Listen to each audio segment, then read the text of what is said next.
નમસ્કાર મિત્રો, સ્વાગત છે તમારું HNGU સ્ટડી પોઈન્ટ યુટ્યુબ ચેનલના એક નવા વિડીયોમાં. મિત્રો, આજના આ વિડીયોની અંદર આપણે CISFની અંદર હેડ કોન્સ્ટેબલ ભરતીની જે જાહેરાત કરવામાં આવી છે એના વિશે વાત કરવાના છીએ. ગુજરાત પોલીસ ભરતી સાથે સાથે તમે આ ભરતીની પણ તૈયારી જે છે એ કરી શકો છો, કારણ કે આ ભરતીની અંદર પણ તમને જે છે એ ગુજરાત પોલીસ ભરતી જેટલા જે છે એ બધા લાભ આપવામાં આવે છે. વિડીયોની શરૂ કરતા પહેલા ગુજરાત પોલીસ કોન્સ્ટેબલની જે પરીક્ષા 15 જૂનના રોજ યોજાનાર છે એના કોલ લેટર જે છે એ જાહેર કરી દેવામાં આવનાર છે. 7 તારીખે 1 વાગે જે છે એ કોલ લેટર તમે ઓજસની વેબસાઇટ પર જઈ અને ડાઉનલોડ કરી શકો છો. કોલ લેટર કઈ રીતે ડાઉનલોડ કરવા એનો વિડીયો જે છે એ નીચે ડિસ્ક્રિપ્શન બોક્સની અંદર આપવામાં આવેલો જ છે. તો હવે શરૂ કરીએ આજનો આ વિડીયો. તો તમે જોઈ શકો છો, ગુજરાત પોલીસ ભરતીની સાથે આની પણ તૈયારી કરજો. CISFમાં હેડ કોન્સ્ટેબલ ભરતીની જાહેરાત કુલ 403 જગ્યાઓ પર ભરતીની જાહેરાત કરવામાં આવી છે અને ધોરણ 12 પાસ પર જે છે એ આ ભરતી કરવામાં આવનાર છે. અને આની અંદર લેવલ 4 પ્રમાણે 25,500 થી 81,100 રૂપિયા સુધીનો પગાર જે છે એ આપવામાં આવે છે. તો એના રિલેટેડ તમે જે ન્યૂઝપેપર કટિંગ છે એ અહીંયા જોઈ લો. CISFમાં હેડ કોન્સ્ટેબલના ખાલી પદો પર ભરતીની જાહેરાત. સેન્ટ્રલ એ લખ્યું છે પ્રમાણે સેન્ટ્રલ ઇન્ડસ્ટ્રીયલ સિક્યુરિટી ફોર્સ યાની CISF દ્વારા સ્પોર્ટ્સ કોટા અંતર્ગત હેડ કોન્સ્ટેબલ જનરલ ડ્યુટી GDના પદો પર ખાલી પદો પર ભરતીની જાહેરાત જે છે એ કરવામાં આવી છે. આ ભરતી માટે 18 મેથી ફોર્મ ભરવાના શરૂ થઈ ગયા છે અને ફોર્મ ભરવાની જે છેલ્લી તારીખ છે એ 6 જૂન 2025 છે. યોગ્ય અને ઈચ્છા ધરાવનાર ઉમેદવારો નક્કી તારીખ સુધીમાં ફોર્મ ભરી શકે છે. યાદ રહે કે ફોર્મ માત્ર ઓનલાઈન માધ્યમથી જ ભરી શકાશે, અન્ય કોઈ પણ પ્રકારે ફોર્મ જે છે એ ભરવામાં આવશે નહીં. તો CISFની અંદર હેડ કોન્સ્ટેબલની જે છે એ ભરતી કરવામાં આવી રહી છે. કુલ 403 જગ્યાઓ પર જે છે એ ભરતી કરવામાં આવી રહી છે અને એના માટે જે છે એ લાયકાત ધોરણ 12 પાસ રાખવામાં આવેલી છે. યોગ્યતા અને માપદંડ.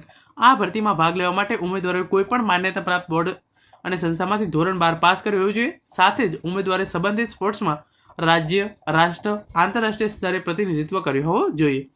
ઉંમર અહીંયા રાખવામાં આવેલી છે. હેડ કોન્સ્ટેબલના પદો માટે અરજી કરવા માટે ઉમેદવારની લઘુત્તમ વયમર્યાદા 1 ઓગસ્ટ 2025ને ધ્યાનમાં લેતા 18 વર્ષ અને મહત્તમ 23 વર્ષથી વધારે હોવી જોઈએ નહીં. એટલે કે ઉમેદવારનો જન્મ 2 ઓગસ્ટ 2002 થી માંડીને 1 ઓગસ્ટ 2007ની વચ્ચે થયો હોવો જોઈએ. તો 18 વર્ષથી ઓછી ના હોવી જોઈએ અને 23 વર્ષથી વધુ જે છે એ તમારી ઉંમર હોવી જોઈએ નહીં. જાતે ફોર્મ ભરો. આ ભરતીમાં સામેલ થવા માટે ઉમેદવારે જાતે જ અરજી ફોર્મ ભરી શકે છે. અહીંયા આપેલા આસાન સ્ટેપ ફોલો કરી અને ફોર્મ ભરી શકાય છે. તેને પગલે તમારે કોઈ પણ વધારાનો ચાર્જ જે છે એ ભરવાનો થશે નહીં.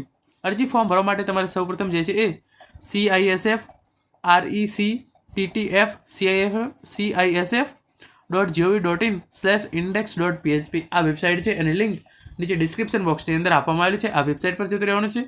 વેબસાઇટના હોમ પેજ પર નવા રજિસ્ટ્રેશન માટેની લિંક મળશે. તેના પર ક્લિક કરી અને રજિસ્ટ્રેશન કરવું. ત્યારબાદ નવેસરથી લોગિન કરી માગેલી વિગતો ભરીને ફોર્મ પૂર્ણ કરો. તમને લાગુ પડતી જે ફી ભરો અને ફોર્મની પ્રિન્ટ નીકાળી તમારે જોડે રાખી લો.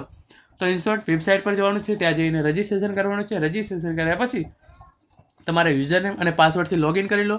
લોગિન કર્યા પછી તમામ જે પણ ડિટેલ્સ માગે એ ડિટેલ્સ ભરી લો અને તમારે જે પણ ફી ભરવાની થતી હોય એ ફી ભરી અને તમારે જે છે એ ફોર્મની જે છે એ ફાઇનલ સબમિટ આપી દેવાનો છે. કેટલી ફી ભરવાની રહેશે?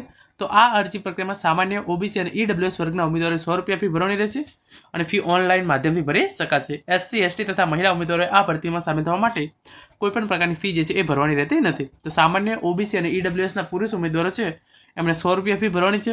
SC, ST અને મહિલા ઉમેદવારોએ કોઈપણ પ્રકારની ફી જે છે એ ભરવાની થતી નથી.